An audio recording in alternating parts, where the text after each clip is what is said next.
All right, so it's our last kind of significant content unit. These are techniques that you're probably not going to have a chance to implement in your final project. You definitely should expect to see questions about these on the final exam. Important concepts in simulation. And I'll go over this in a second here. So the lecture that's next week, kind of during Thanksgiving week, is kind of a wrap-up lecture. We do some review of these topics and then just kind of a general kind of overview there, but not a really important lecture. So if you're doing your attendance calculus, just something to keep in mind for Thanksgiving week. With that in mind, ICA due before the next lecture, and then that's the last normal ICA. No more homeworks, no more labs. Any remaining lab periods are open labs. Final project is the big thing on the horizon, due Wednesday of the last week of class. Presentations and final reports, basically the night of that. A presentation video time limit is a hard 10 minutes. Nobody's ever complained about a presentation that was too short. So you don't feel like you have to fill the 10 minutes. You just have to be complete. There's a rubric online. Those will be evaluated in part through peer review and in part through review by the instructional staff.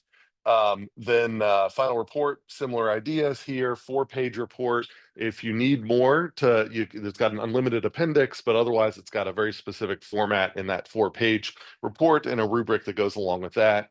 Those get turned in Wednesday, then the peer reviews get turned in Saturday, and then you're off to finals week. So about the final then is that the Tuesday of the last week of classes, i.e. before finals week, we'll have that lecture in. So before that, this is that final exam review ICA that's going to be just like the midterm one. It'll be extra long. It'll sample from the previous ones. You can take it as many times as you want, and it takes your highest score. Then we have the review lecture, and then on Thursday of that last week of class, we'll have stage 1 of the exam. I'll release it at least Wednesday, Thursday, and Friday. So if that's one of those ones that's locked down. So you have to take that compliance test to get access to that final exam module, just like the midterm. You don't have to come here for that Thursday. If you want to come here to take it here, that's fine. You will be limited to 75 minutes. If you take it elsewhere, then I give you a little extra time just to deal with any technical issues, just like the midterm. So set up exactly like that, same length as the midterm and so on. It is topically cumulative, but has emphasis on the material since the midterm. Same number of formula sheets, and and then during finals week, then that's when your stage 2 is. I will make that stage 2 available Monday through Friday, finals week. If you want to come into here during that period, which I think is Tuesday morning, then that's fine. This room will be staffed, but you don't have to. That's if you want to come in and then work with your peers here at that time, fine. But it's exactly the same as the midterm stage 2. If there's other ways that you'd like to get together at other times, or you don't want to get together, you just want to do it independently, that's fine too. So a lot of flexibility there. So same, pretty much nothing's changed since Tuesday. Any questions? Okay. So this whole unit is about VRT, which is about how do we adjust in the standard error, the mean that we generate when we do experiments. We can increase replications to end up giving us more confidence in our estimates, or we can decrease standard deviation.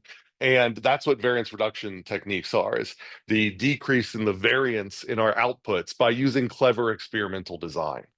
So we've, this is kind of summarized here. We've got these performance measures, which you estimate performance by executing a finite number of replications. Because it's a finite number of replications, then that adds variance to your system.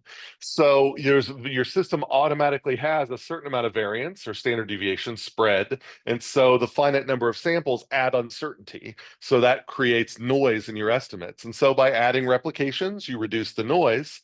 An alternative is if you can't afford the extra replications, try to generate an experiment which reduces this numerator, the standard deviation.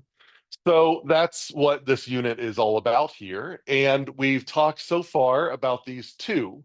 So these are the 4 variance reduction techniques that we focus on in this course. This is a general idea of variance reduction techniques. So I'm not saying these are all of the things you could do to perform VRT, but these are kind of the key dimensions that I want you to sort of think about. As the 2 that we talked about before, you can control variates applies to any experiment, and common random numbers, although it requires you to have access to random number generators, which makes it sort of a simulated thing, the basic idea of creating a blocked design you can do in other experimental setups. So theoretically, these 2 apply to even non-simulation empirical studies. The ones that we'll talk about today, after we do a quick review of these 2, are really something that is special in sim. That really there's no easy way that you could apply these to other experiments, but because you have access to the random number stream in sim, then you get extra VRT options through these, which is what we'll talk about today. All right, so CRNs, we've kind of hinted at these all throughout this semester. We kind of use them in that first muffin baking simulation. The whole idea here is that if I'm taking the variance of the difference between 2 performance measures, one from system 1, one from system 2, that's going to be the variance from one plus the variance from the other minus whatever there's covariance between these 2 output measures. So if I can manage to generate 2 systems where for the same input, then if this systems goes up and this system also goes up, and then if this system, for a different replicate, this performance measure goes down and this one also goes down, if there's significant correlation there, then that allows me to say, some of the variance in these 2 systems is shared. And it's due not to the system's differences, but to their shared inputs. So if you can manage to generate this sort of correlation, so if you have 2 systems which a hard input is the same for both of them, then you will get positive covariance here, which means that the variance of the difference is potentially able to be reduced from the variance of the individual systems. So that's what we're, if we did independent samples, then we'd be limited to the variance of one system and the variance of the other system separately. But by cleverly designing blocks so that we run the same inputs into both systems, we can take advantage of the idea that if we take differences between these 2 systems and then analyze the differences, then the variance in the differences will be less than the variance in the individual systems alone. That's the mechanism behind common random numbers. And so, we saw this in the muffin baking sim, that you have 2 systems, which each output is actually corresponds to the same input. So although it looks like 10 outputs for one system and 10 independent outputs for another system, they're not independent. So really we have 10 slopes. And then the question is there a pattern in those slopes? And if I just look at this, it looks like all of those slopes are going up.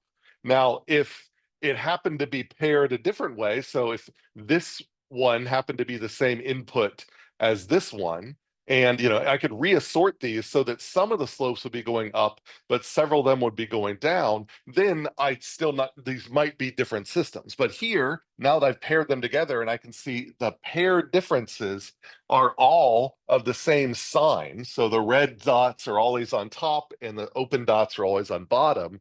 Then that shows me that, there actually is a difference between these 2 systems, and the wild differences in the absolute values here are due to the difference in inputs. But if you control for the input, then you can say, well, then what are just the differences alone? Take, the relative differences. So if I plot just these differences, then I can see that all of these differences have the same sign.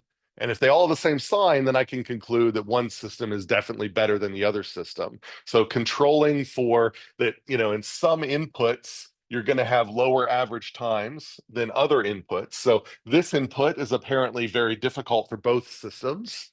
This input is easier for one system than another, but generally one of the easier ones for both. And so that I can factor that out and just look at the length of these lines, and they all have the same sign, so I can conclude that one system is better than the other. So that's the idea of common random numbers.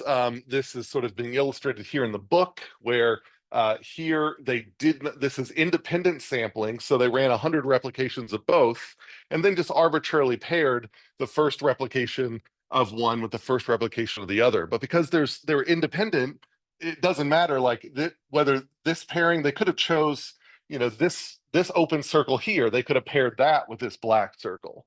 So because there's no blocking, this is just a total arbitrary match. And they're just kind of doing it to illustrate here that due to the randomness here, that some of these lines are really long, some of these lines are really short, and we don't know if the length of those lines is due to the system or due to the input.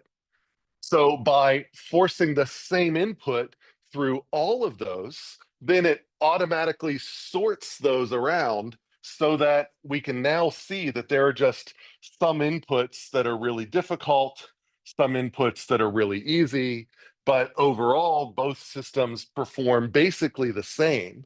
So here you might be mistaken in thinking that it looks like there's a large difference between these two systems.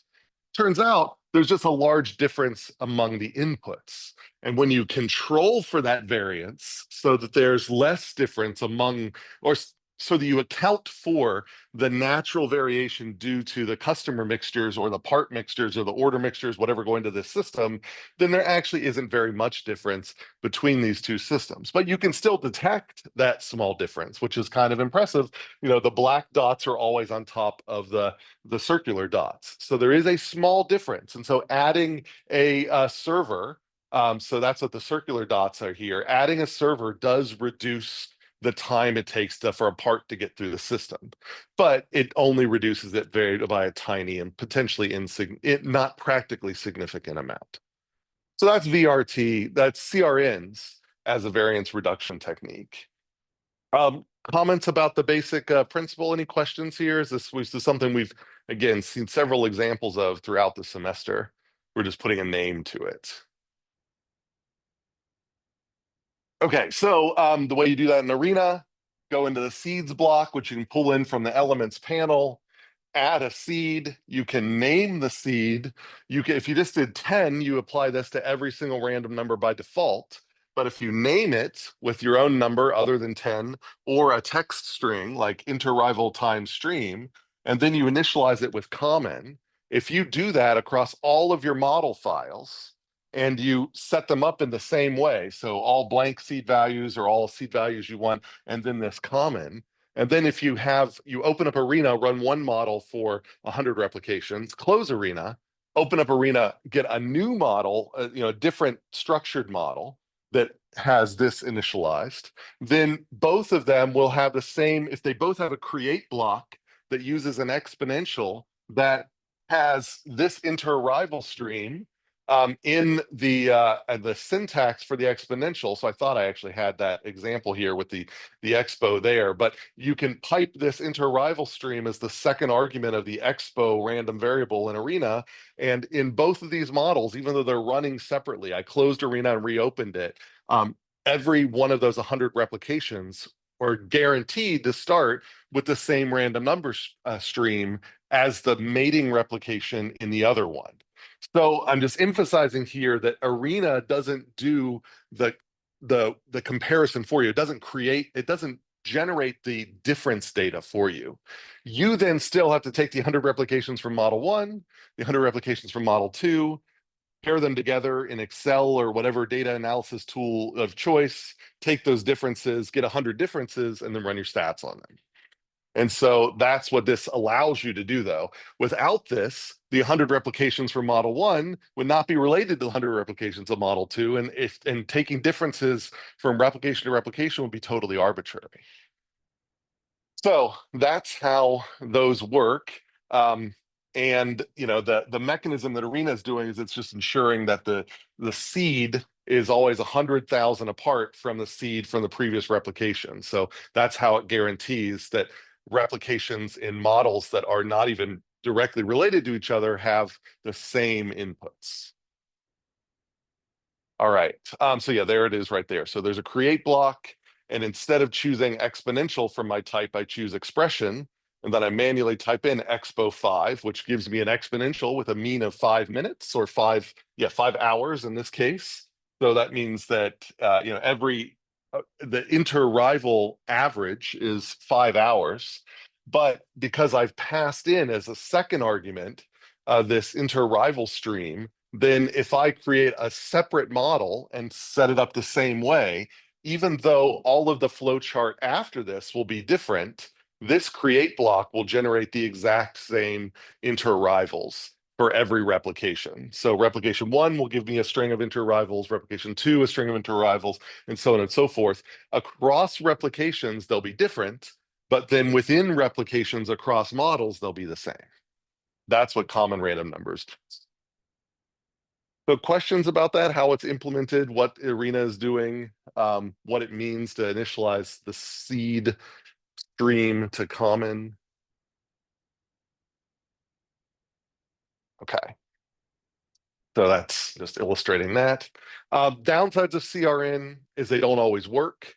You can build a model that is tailored for one type of input and another model that is tailored for another type of input, and you won't get correlation if you run the same inputs into them. You might actually get negative covariance. It might be that things that are particularly hard for system 1 are easy for system 2, in which case that your variance actually increases by doing this process. So you do really need to run a pilot study where you implement your common random numbers for a small set of replications, and then you study the variance in model 1 across those replications, the variance in model 2 across those replications, and the variance in their paired differences. And if the variance in their paired differences is less than the sum of these two variances, there's a good chance that CRN is going to work for you. Otherwise, you should just go back to independent sampling. Okay, questions? All right, so then the other one that we talked about is control variates, which applies to really any experimental design. The example we gave here was a power plant. You have two different ways that you can run this power plant that potentially can generate more power, but you also know that there's going to get power fluctuations out of the power plant. They're just due to temperature. So what you want to do is somehow subtract the variance due to temperature, so that the only variance left is the variance due to the different operational policies. So if you keep track of temperature and you know if it's a hot day or a cool day, you can modify your power generated so that you account for the variance due to temperature. And the way in which you do that is, take all your outputs, again, take the temperature. So if you had an output for Monday, you take the average temperature on Monday. And so you've got maybe the average temperature for that time of the year, but then you also have a temperature per day. So you've got power output on Monday, temperature on Monday, power output on Tuesday, temperature on Tuesday, and so on. So you've got all of those things, and that allows you to say, well, here's my power output on Monday. Here is my temperature on Monday. Here's my average temperature for the season. So I'm going to create this adjusted temperature variable, which subtracts off an amount that is proportional to how much hotter it was on that day relative to the average for that season. So if it is a particularly hot day, then the temperature that comes out of the Z variable will be less than the real temperature. If it is a cool day, then the temperature that comes out of the Z variable will be warmer than that. And so it seems like a weird thing to do, but fortunately, because of this is just this arithmetic process here, if you take the expected value of Z, you get the expected value of Y, and then distribute the C through, and these terms cancel. So even though it seems like artificially adjusting the temperature you're analyzing, if you're running many replications of this experiment, the average value of Z will be the same average value of Y.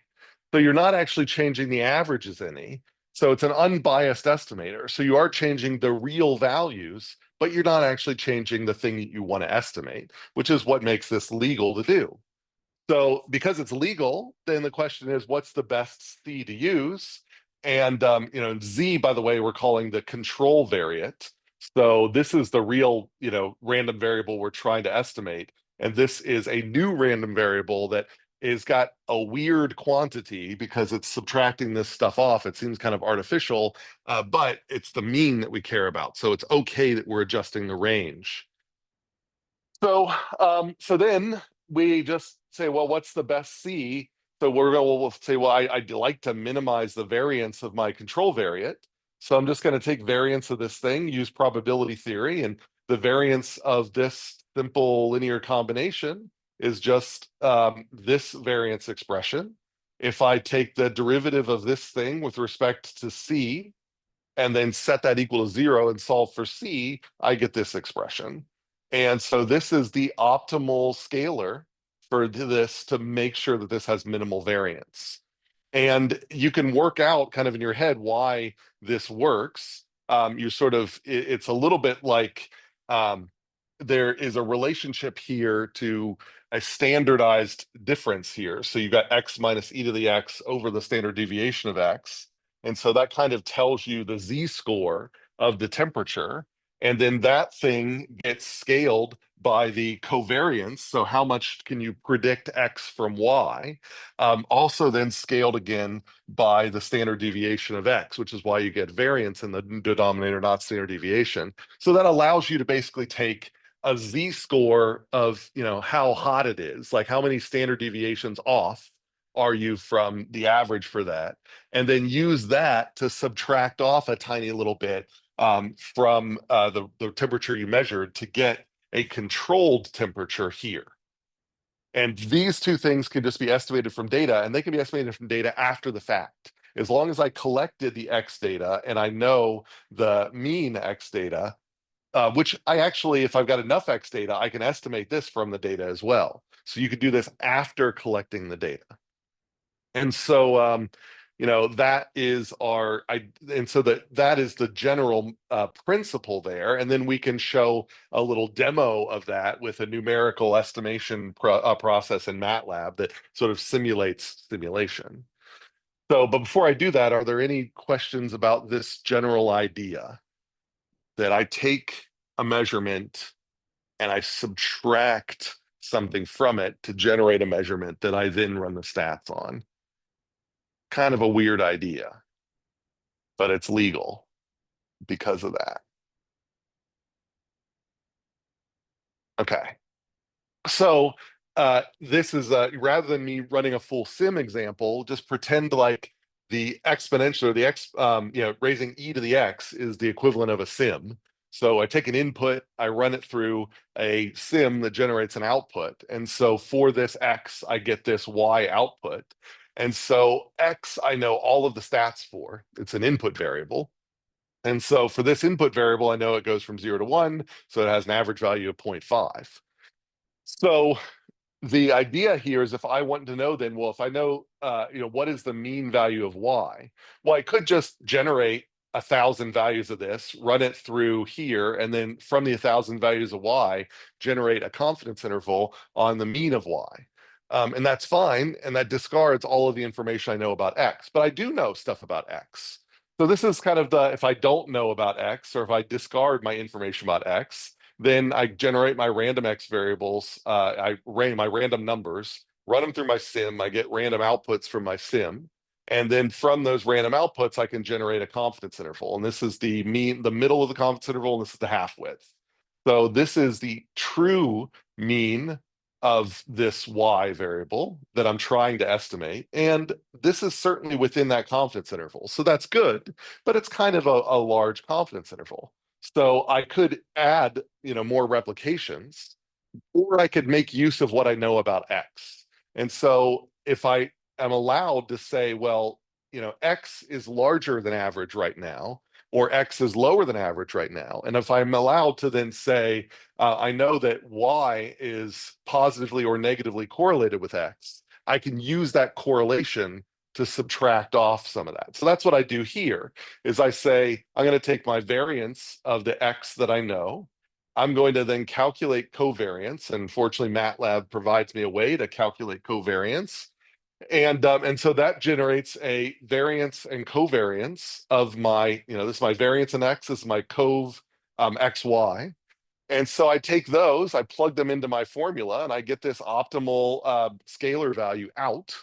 And then I can just subtract it off. So I'm going to then go in and say, I'll take my outputs Y, subtract off this 1.686 times, and then for every input, subtract off the mean, which I know. And then that gives me that, okay, well now this all of these variables, this subtracted off, the new variate that comes out, the mean of that is 1.72. And then likewise, the standard deviation of that new variate that I generated is going to be 0.002. So now I have, this is a much narrower half width than this. It's an order of magnitude reduction in half width. And still the true mean is within this confidence interval. So for the same number of replications, I now have a much tighter estimate of what the mean really is. And that was just by controlling for the variance that I knew about in order to better estimate the variance that I didn't know about. That's control variance. Any questions about that example? And you can do this with a full simulation as well. So where here, this X might be the average inter-arrival time between customers. So you generate a bunch of customers and then you say, we would expect the population average across all simulations to be a minute between every customer. But on this particular Monday that we simulated, customers came in a little more packed than usual. So instead of being 1 minute between every customer, there was 25 seconds between every customer on average. And then on the next day, there was 2 minutes between every customer. And so you can look at these day-to-day variations and then subtract out those variations from the actual, say, average wait time that you're trying to estimate coming out of your model. And that's what we're sort of emulating here. Okay. All right. So so then the last two, these are ones that are definitely sort of simulation specific. So the motivation for this first one, antithetic variates, is to say, in common random numbers, we were able to create blocks that had a positive correlation. So I guess what I'll say here is these two, this one here is for generating relative performance estimates. I'm comparing between two systems. And the idea here is I'm trying to subtract off the common variance among the two systems so that what's left over is the system specific variance. And so it would be nice if there was somehow a way that I could do something for an absolute performance measure. So if I only have one system, is there something I can do with its inputs to somehow make it so that I don't have to run quite as many replications of the one system to get an improved absolute performance measure? And this is not something you typically can do in a real experiment, but when you have control of the random numbers, you can hope to do something like this in a simulation. So let's just say that these are replications of a single model, 20 replications. And this is the average, the true average that I'm trying to estimate by running these replications and then generating confidence intervals. And so it just so happens the first 3 replications are all above average. The fourth is below, but then you have a bunch more that are above. So I don't just happen to get much of these below average ones until later. So here you can see the noisy effect of sampling. If I were to only take 5 replications or so, then I would get, for this particular run here, I would get an average which is going to be above average just due to bad luck. It happens to be that in the law of large numbers, everything washes out. So if I go for enough replications, I'll have just as many blue dots above the line as below the line. And when I take the averages, I'll get an average very close to the dashed line. But the law of small numbers, I guess, which isn't a thing. But it's you imagine sort of the unrolling the law of large numbers the other way, is that if I take very few replications, then I'm subject to just drift due to random chance. That sometimes the averages will be higher, sometimes they'll be lower. So the idea is, what if we somehow could engineer the random numbers so that every time you got a high performance variable, there would be a good chance that the next time you would get a low one. So if there was some way that I could magically engineer the random numbers so that I would get blue, red, blue, red, blue, red, in that case, I would get a balance from the start so that I wouldn't need that many replications. Right now, the only reason I need a lot of replications is just to balance out the random chance of having to get a lot of blue dots initially in order to eventually get the red dots. If I could just cluster them, I would need less replications. But how do I engineer? I mean, I don't know the performance. That's the whole reason I'm running the sim, is that the sim tells me something I don't know, which is this performance variable. So how can I force the sim to, whenever it gets a high performance variable in the next run, to get a low performance variable? Well, I can't force it, but I can try something which for many sims will work. And that's the so-called antithetic variates. And so we're going to manipulate the random number stream in a way that I'll explain on the next slide here, so that we do get this kind of perfect case where you get a blue and then a red and then a blue and then a red, and then it goes back and forth, so that I need fewer samples to create balance, and I can hopefully then estimate this. That's where we're going. So how do we get there? Well, so we the idea here is that I am, once I generate these variables here, then the next thing that I'm going to do, I haven't said how I'm going to generate this yet, but the next thing I'm going to do is then create what we call antithetic variates, which are going to be the average of every one of these pairs. So I haven't got to how we generate these pairs, but this is where we're going, is that we're going to create a blue-red pair, and then another blue-red pair, another blue-red pair, and then for every pair, we're going to replace them with their average. And then that average will be the true performance measure that we'll throw into our confidence interval generation and everything like that. So now we're going to, here we had the blue dots and the red dots were independent from each other. And so I had 20 replications. Here, I'm only going to have 10 replications because I'm going to have 10 pairs where each pair hopefully has a blue dot and a red dot in it. And the average of the pair is what we're calling an antithetic variate. So antithetic in that it's formed by this kind of balance where one is sort of balancing out the other, the antithesis of the other. So this is how we're going to generate, once we have those, which I still haven't told you how we're doing that, but once in every pair, I'm going to call them A and B. And so I'm going to generate an average of the pair, and that will be an unbiased estimator of the dashed line of the thing I'm trying to estimate there. So it's totally safe to create this average. So if I were to calculate the expected value of this expression, it just washes out to be the expected value of the thing I'm trying to measure. Its variance, and this is sort of the key here, the variance of this mean, if you go through the probability here, is going to be basically the variance of one of the half of the pair, plus the variance of the other half of the pair, plus the covariance.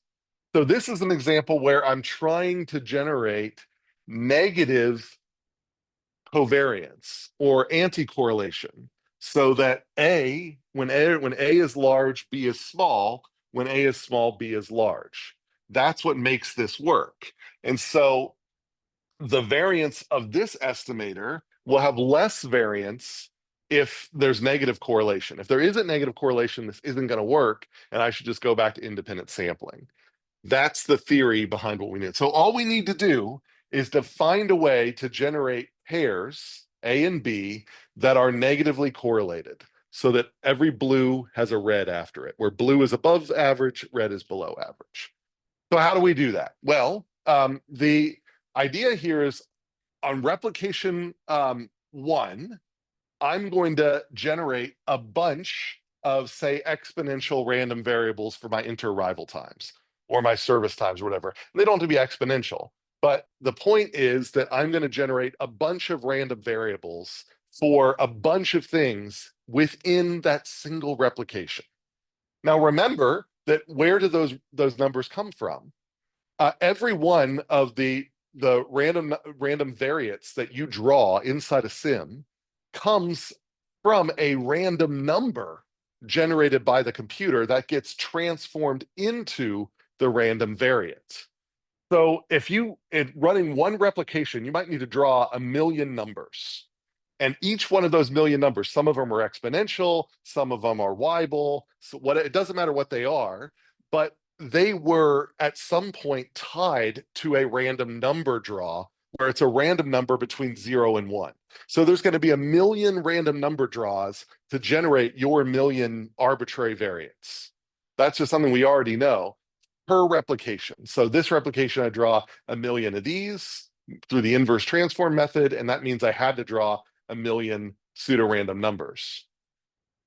Okay, so your sim is basically a transformation. So remember, the variance on the output of your sim is just a deterministic transformation of the variance from the random numbers.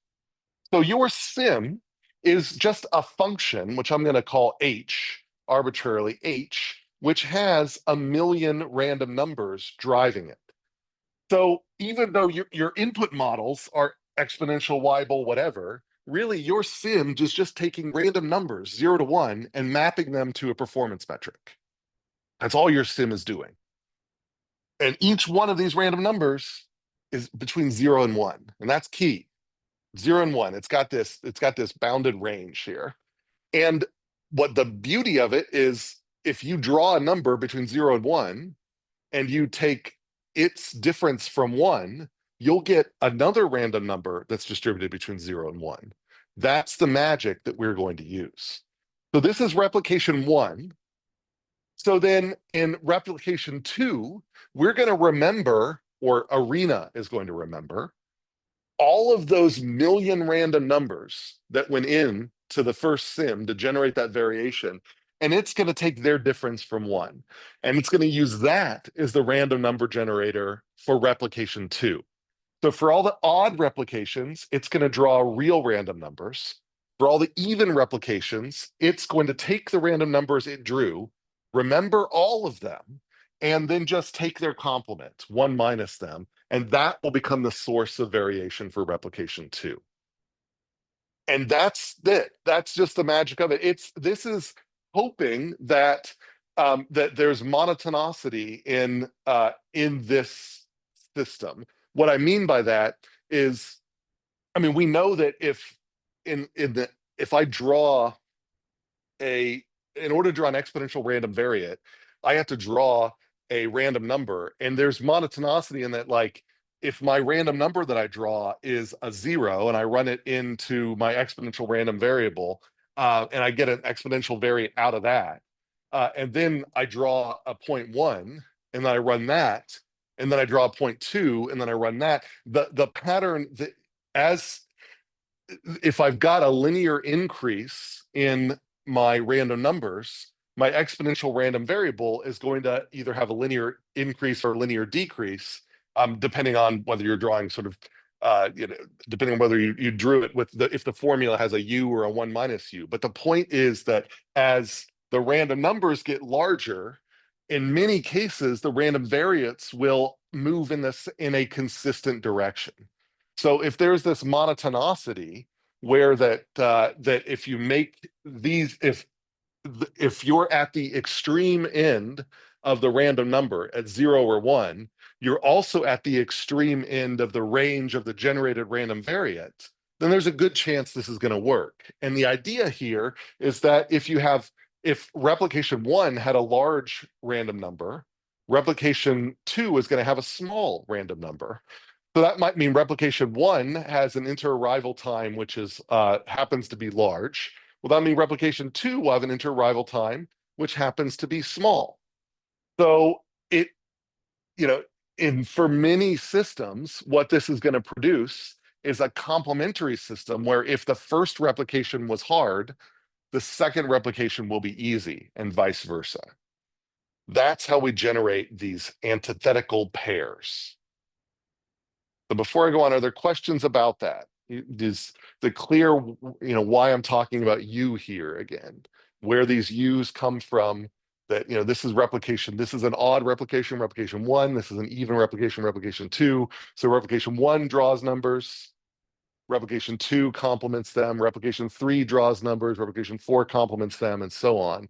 And then every pair, I run it through the sim, and I take its average with the performance metric before it so that I generate these averages of pairs. And those are the things I actually generate confidence intervals on.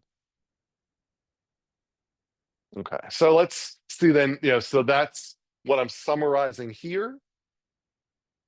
This is my odd replication. This is my even replication that goes through the same simulation model output.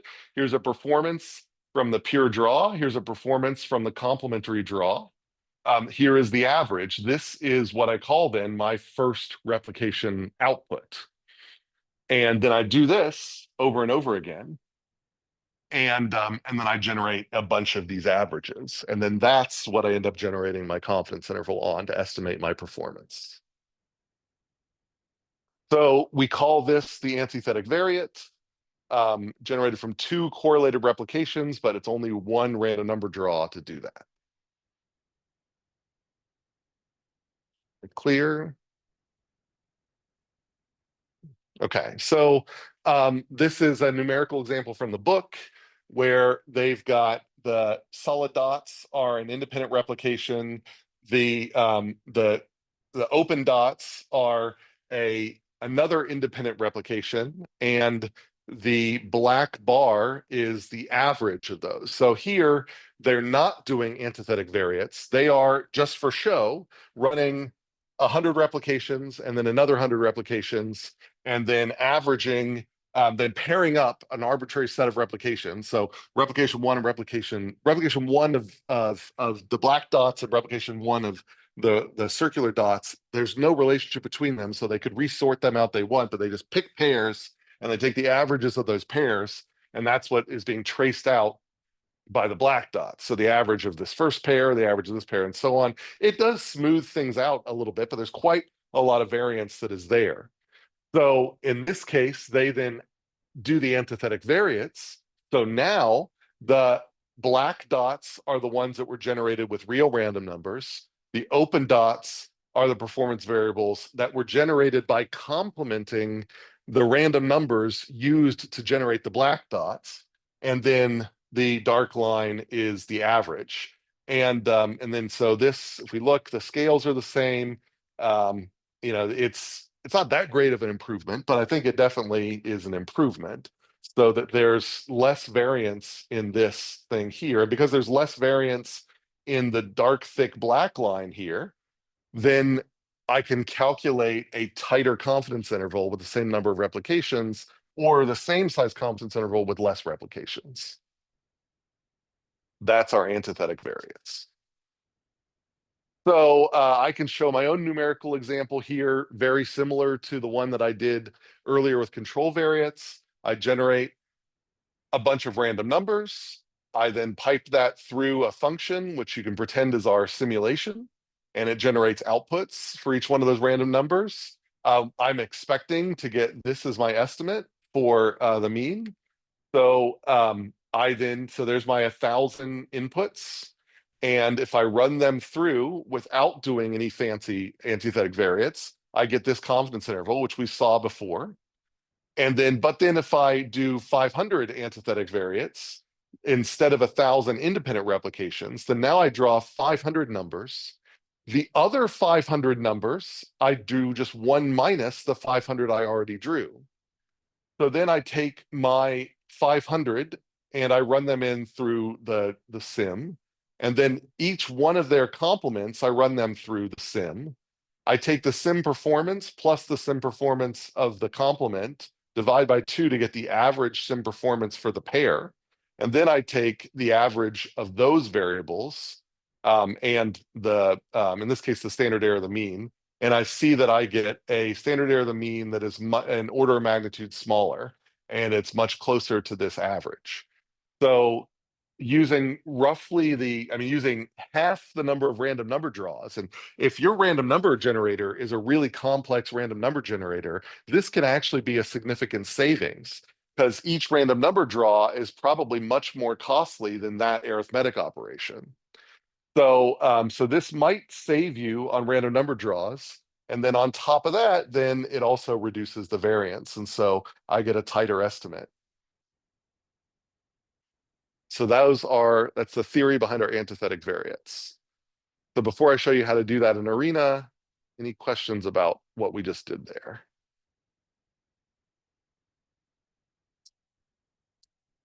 Okay. So Arena doesn't give you a lot of help with this. You still have to do the post-processing yourself, just like with common random numbers, but it has a very similar setup as common random numbers. To generate antithetic variates in Arena, you drag that seeds block in, just like before. You drill down into it, you add a stream under the seeds block, and you can name it just like with common random numbers, but then under your initialize option, you select antithetic. And that is just going to guarantee that it will draw fresh random numbers for every odd replication and complementary random numbers for every even replication. So that's what we're saying here. Every odd replication is followed by a replication that uses negatively correlated variates. So odd replications are fresh, even are complementary.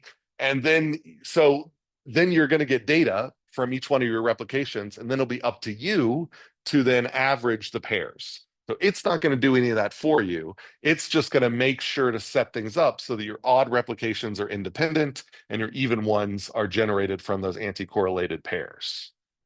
So you implement it the same way you do with common random numbers. So go into your create block, drop that new stream in as the second argument of any of your random numbers, and then you would just run that, and you're going to get an output from, if you want R independent replications, you're going to have to generate 2R replications in Arena, because you're only going to get R independent replications, and the other half are the antithetic variates, which then you'll then go into your favorite tool of choice to then create those averages, and then from the averages create the performance estimate, which will get R averages from the 2R Arena replications. So R independent averages, and then you can then calculate your mean and standard deviation to calculate your confidence intervals. And that's antithetic variates. So questions on that? A little trick we can do to save ourselves computational time. All right, so then the last new topic of the class here is importance sampling, which is an important topic. This is something that applies to a wide range of simulation and kind of data science applications. So the motivational example here is, what if I've got a simulation of a nuclear reactor, for example, and I would like to estimate from that highly accurate model of the nuclear reactor, for this model, what is the likelihood that the nuclear reactor will melt down? Hopefully that is a rare event. And it is, and that's good that it's a rare event, but I still need to know the rare event with high certainty. Because like knowing that it's going to melt down one in every 10,000 years and versus one in every 10 million years might be very important for whether this design is going to pass muster for actually being built. But the problem with 1 in 10,000 is, although 1 in 10,000 is far more frequent than 1 in 10 million, it's going to take a lot of simulation replications for me to even estimate 1 in 10,000.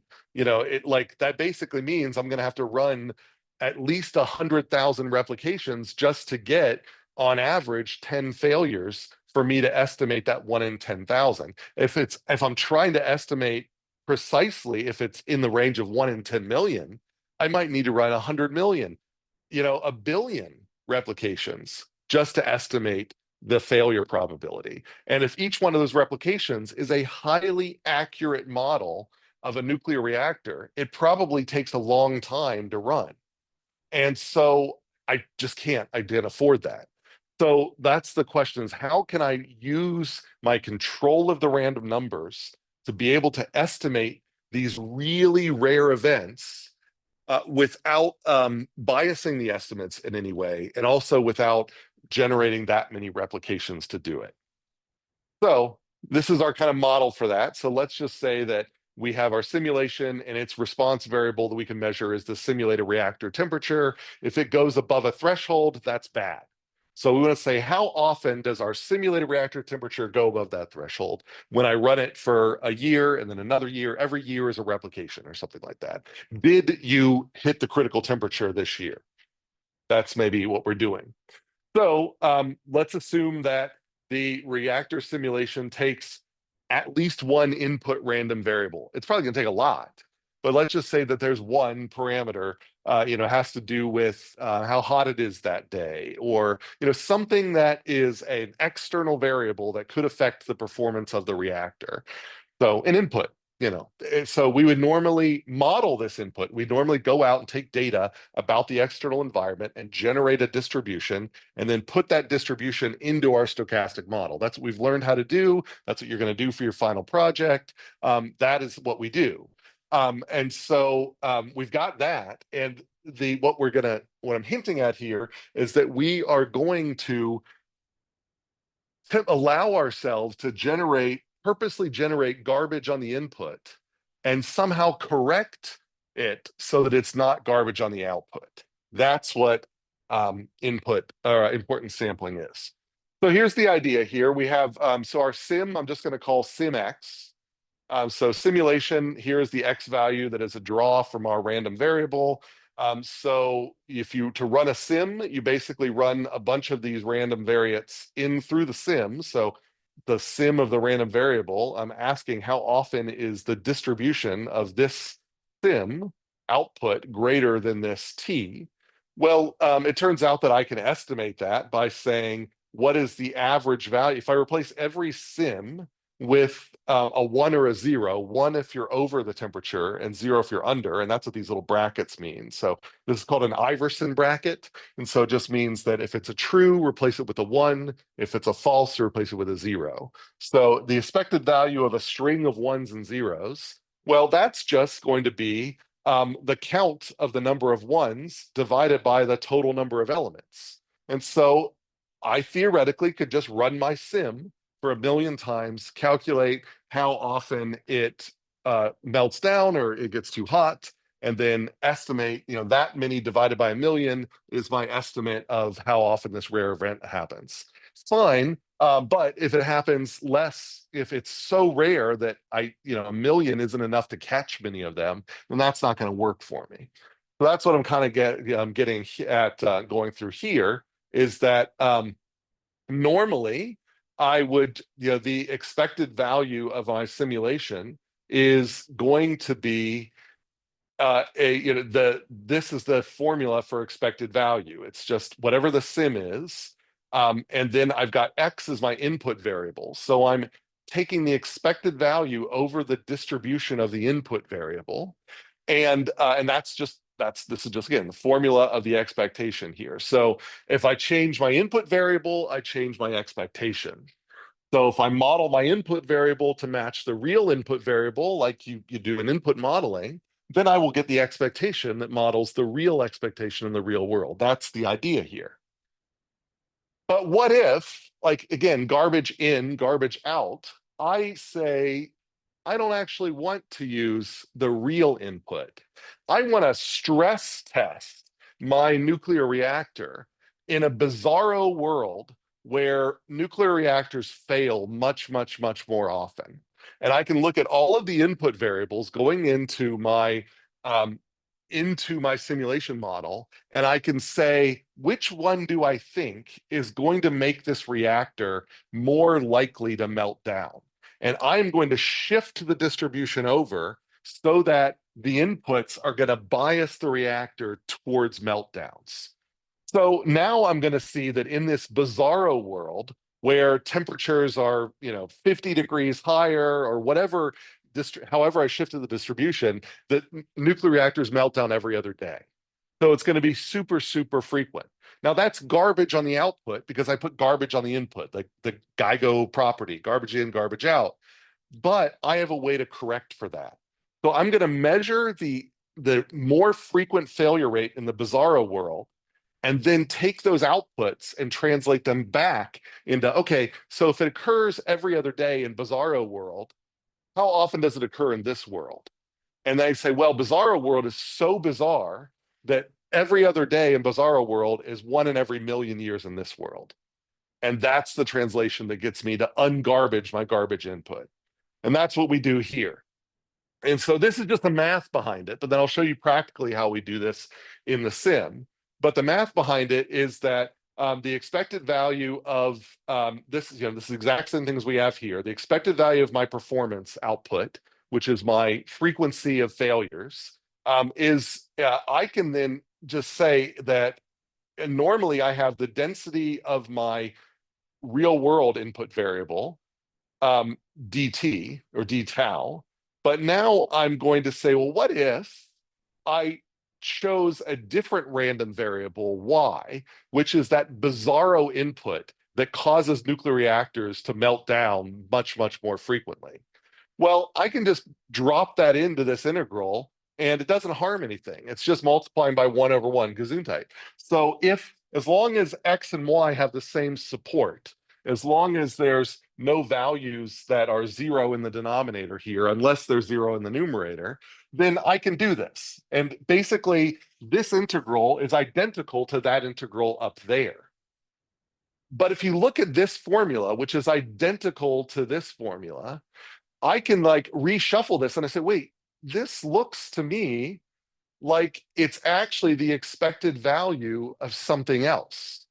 This is the expected value of under the y distribution, the bizarro input of my simulation after I scale my simulation output by this W function, which is this ratio right here. And that's what's called the likelihood ratio. So that's what we're going to do, is we're going to simulate a bizarro universe where nuclear reactors fail down a lot or fail a lot. And then every time we get a failure, a 1 in our output, we're going to then scale that by the likelihood ratio of, okay, how weird was that input in bizarro world? How weird is that input in our world? And if we take the weirdness in our world divided by the weirdness in their world, that is a scalar which will take that 1 that was the failure and scale it down to a small value. So now instead of getting 1s and 0s out that we're taking the averages over, we're getting small values and 0s out that we're taking the averages over. And that will allow us to estimate this with fewer replications. So that's what we're talking about down here. I'm just going to run R replications of my sim using an input model, which is totally wrong. But this input model generates the event that I care about more. So it basically it generates the important events. That's what we call this importance sampling. We're not sampling the everyday events. We're only sampling the important events. How do we get the important events? We choose an input variable that tends to generate them. But now, in order to make our expectation real, to bring it to ungarbage the garbage input, we then have to scale by the likelihood ratio, which is just going to be that for the input that we chose for this simulation replication from the distribution of common inputs in the terrible universe, we then figure out how often would that happen in our universe relative to that universe, and scale the output by that less than 1 fraction. And then that this average will be the real average that we want. So this is the ungarbage magic here. All right, so any questions about that before I show an example of this? The general concept there. All right, so let's think about then how we can demonstrate this in a simple example. So rather than thinking of a nuclear reactor simulation, I'm just going to say I'd like to estimate how often draws from a normal random variable come that are a certain number of SDs away from the mean. And so let's say that it's 5 SDs away from the mean for a normal random variable. So I draw a standard normal. So it's centered at 0, has a standard deviation of 1. And I'm wanting to know if that's my sim, if my sim is just drawing this normal random variable, then how often is the normal random variable going to be greater than or equal to 5? Now we know that 5 SDs, beyond the mean is very, very rare for a normal random variable. So this is going to be a small value. In fact, I can calculate it exactly. This is how often that's going to happen. So it has a ton of zeros in front of this. So this probability of this event is very, very rare. So if I then take 1,000, or 10 million, I think 10 million. So I got 10 million replications in MATLAB. I said, draw me 10 million standard normals. And I take its mean. It comes out with exactly 0. Why is that exactly 0 and not like 0 point something? It took an average of 10 million variables and gave me exactly 0, no decimal. Why did that happen? Those paying attention. So I get 10 million numbers out of MATLAB. It's not a rounding error. It gives me exactly 0. So what does that mean about what MATLAB saw? When I said, here's 10 million numbers, see how many of them are greater than 5. And I said, take an average of that, where if it's greater than 5, it'll return a 1. If it's less than 5, it'll turn a 0. And it took a mean of those 10 million ones and zeros, and it gave me exactly 0 out. Why is it exactly 0? It's sorry? What do you mean less than 5? Oh, well that's what the all, I'm sorry, I heard all less. Yes, they are all less than 5. In 10 million draws, all zeros, 10 million zeros, a mean of 10 million zeros. So I drew 10 million simulation replications, basically 10 million draws from something that is random, and it gave me 10 million zeros. So I would look at this and I'd say 10 million replications is a lot. So maybe, it just never happens. But I know it happens. I know mathematically that it does happen. It just happens so rare that 10 million draws isn't enough. So let's then use importance sampling to improve the situation. So what do I do with importance sampling? Well, what I'm going to do is I'm actually, instead of drawing numbers between 0 and or from a standard normal, I'm going to shift the normal over to 5. So now it still has a standard deviation, a variance of 1, but it's centered at 5 rather than 0.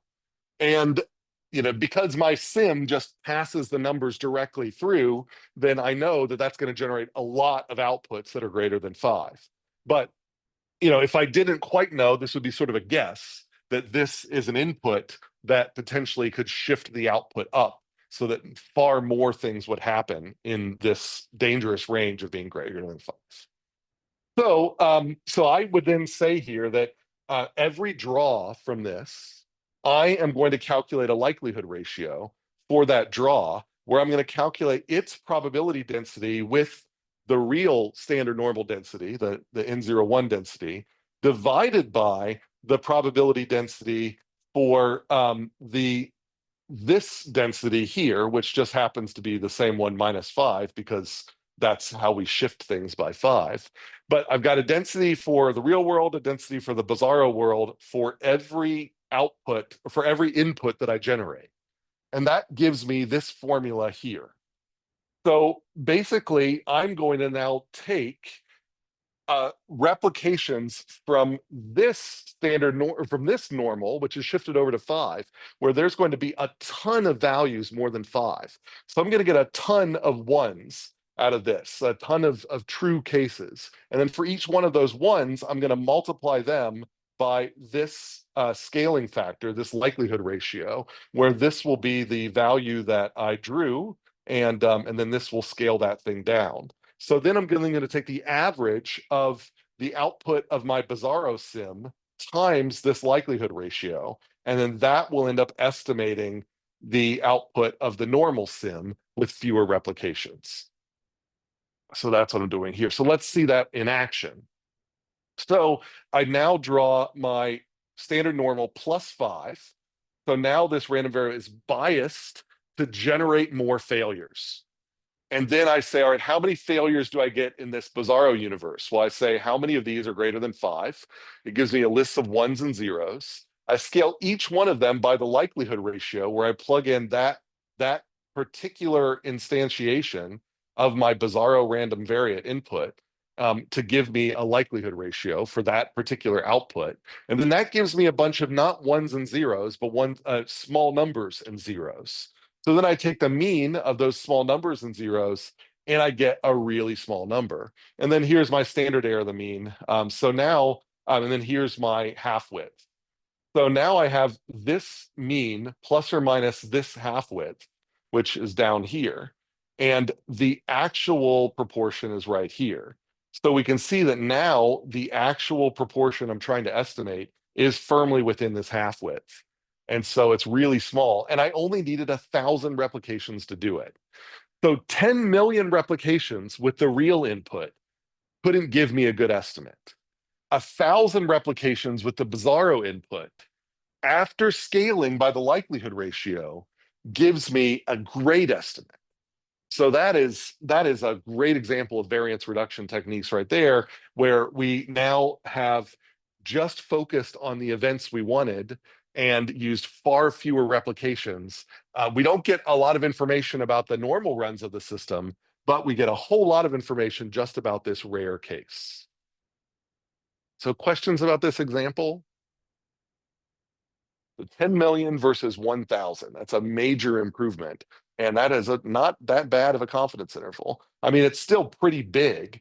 When you think it's 2.5 plus or minus 3.4, I mean, they're both e to the negative 0.07, but they're both of the same magnitude. So this is still a large range, but it's a large range on a small proportion. And so I still am much more. And if I wanted to make this tighter, 10,000 replications is not that big of a deal. It's a lot better than 10 million. Okay. All right. Well, that was the last new thing that we have in the class. Everything else is behind us. That is 475, basically. So we'll do sort of a synthetic, we'll review and cover some sort of general kind of application-y ideas on the Tuesday before Thanksgiving. But otherwise, no major new topics after this. So with that, so you should have a short answer up here. So the question here is, what is the name of a variance reduction technique that is designed to better estimate relative performance between two simulations? So if there's multiple, you can choose one, but I'm looking for what is a variance detection technique specifically designed to reduce the variance between two different models. So in order to estimate relative performance. So we learned about 4 VRTs. I'm looking for a name of a VRT focused on relative performance. That's the clicker question. And that's all I've got for you. So I will be here next week. To those of you who don't have other plans, I will see you then.